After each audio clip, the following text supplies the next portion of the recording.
Le choix qui a été fait par la ville de Fécamp à l'origine et puis par l'agglomération de créer un partenariat avec une école d'ingénieurs était de pouvoir bénéficier d'une expertise complètement indépendante. Contrairement à un bureau d'études où il y a quelques experts qui interviennent, ici nous avons une vingtaine de personnes chaque année. De pouvoir bénéficier d'une expertise terrain pendant 2 semaines, de l'apport de la jeunesse, c'est un travail scientifique vérifié par des professeurs et d'un travail bibliographique conséquent. Cette année marque la 6e année de partenariat entre l'agglomération de Fécamp et l'ISTOM. Il faut savoir que la phase terrain se déroule tous les ans courant du mois d'octobre sur une période de 2 semaines environ. Elle mobilise les étudiants du domaine d'approfondissement TRAM, donc territoire, risque et aménagement, qui tout au long de la phase terrain vont être encadrés par des experts aussi bien de l'agglomération de Fécamp que de l'ISTOM. Cette mission a demandé beaucoup de préparation en amont puisque nous avons décidé de partager la mission en plusieurs axes et d'établir des responsables pour chacun d'eux. Effectivement, ces responsables ont été chargés de coordonner les actions menées sur le terrain afin de répondre à la commande. Cette organisation nous a permis d'être le plus efficace possible lors de la phase terrain. Nous avons choisi de réaliser un suivi de la qualité des eaux de la Valmont, de Gansville et de Grainval. Afin de réaliser ce suivi, nous avons choisi de réaliser 25 prélèvements pour les eaux superficielles ainsi que 17 prélèvements pour les eaux souterraines. Nous avons été organisés en 4 groupes composés de 6 élèves. Nous sommes rendus sur les stations de prélèvement et nous avons fait des analyses sur le terrain. Nous avons également prélevé de l'eau sur chaque station pour en faire des analyses en laboratoire. Pour le prélèvement des eaux superficielles, nous nous sommes donc rendus sur les différents points des rivières, tandis que pour les prélèvements des stations souterraines, nous avons fait 3 types de prélèvements. Des prélèvements à la source des rivières, des prélèvements dans des puits, ainsi que des prélèvements piézométriques à l'aide de sondes. Nous faisons des analyses physico-chimiques et microbiologiques, telles des titrages pour calculer la dureté ou de la colorimétrie pour déterminer certains polluants, tels nitrate, nitrite ou chlorure. Il y a des autres tests qui sont réalisés par 2 ou 3 étudiants au niveau de la microbiologie. Je gère l'installation du laboratoire, la gestion du matériel et la gestion des polluants qu'on rejette ici, donc des déchets de titrage ou des déchets métaux lourds issus de la colorimétrie. Ça consiste à récupérer les prélèvements des eaux souterraines et des eaux de surface de l'agglomération de Fécamp, qui vont ensuite être analysés pour connaître la quantité de bactéries présentes dans les cours d'eau, et notamment la quantité de Escherichia coli, qui est une bactérie, lorsqu'elle est présente en trop grand nombre, qui peut être dangereuse pour l'homme. Donc pour analyser cette bactérie, on met les différents prélèvements dans des bouillons de culture et on les laisse ensuite se développer quelques jours et on vérifie ensuite s'il y a présence ou pas de bactéries nocives pour l'homme.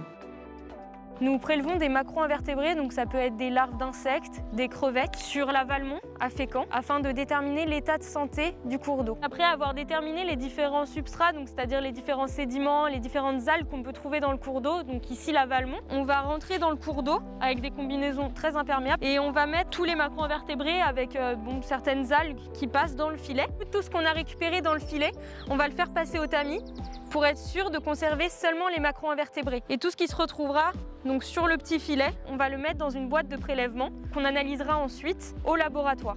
Une fois que l'équipe terrain est revenue avec les prélèvements qui ont été effectués dans la rivière, on récupère donc ces échantillons que l'on trie. Donc, le but, c'est de récupérer uniquement les insectes pour pouvoir les identifier un à un. Donc, une équipe de tri s'occupe de séparer les substrats, donc les graviers, les cailloux, les branches et les feuilles des macro-invertébrés pour qu'on puisse les identifier.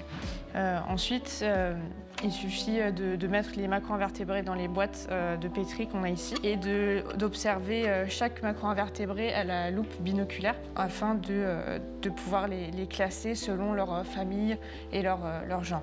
Une fois que cela est fait, on rentre donc tous les nombres de macro-invertébrés dans une liste que l'on appelle liste phonistique et qui permet, à l'aide de calculs et à l'aide de l'indice donc I2M2, de pouvoir donner l'état biologique du cours d'eau.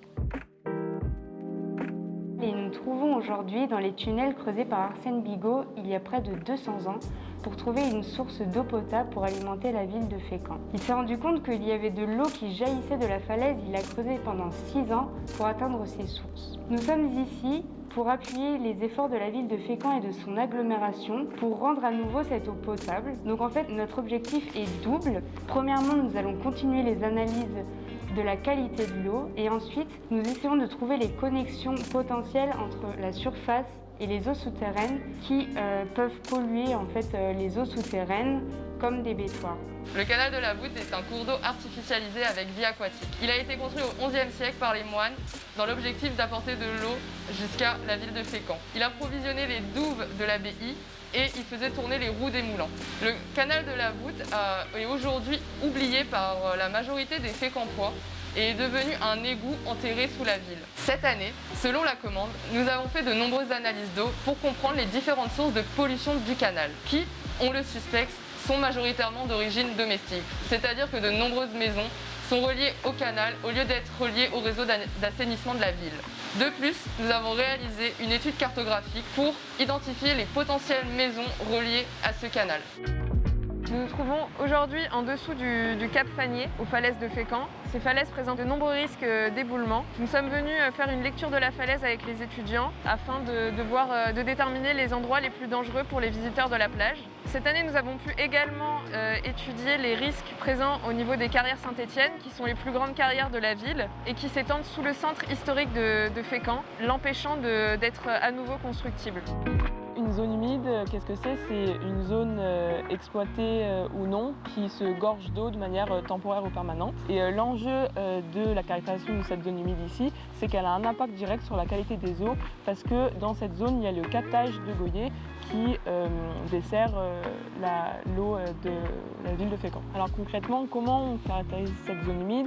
On va rentrer par l'aspect pédologique, donc l'étude des sols. On va utiliser des terrières manuelles pour faire des carottages, donc des trous dans le sol, pour ressortir la terre de ce trou et observer des traits qui démontrent la présence d'eau. Notre diagnostic pédologique est soutenu par une analyse du contexte de la zone d'étude, notamment avec une lecture de paysage et une observation botanique.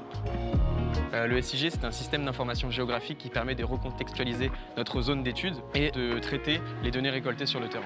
Pour comprendre la vision des Fécampois sur leur littoral, nous avons réalisé des enquêtes sous forme d'entretien libre. Nous avons réalisé une quinzaine d'entretiens et nous avons interrogé des personnes qui ont un lien fort avec Fécamp et qui ont une fonction particulière sur le littoral.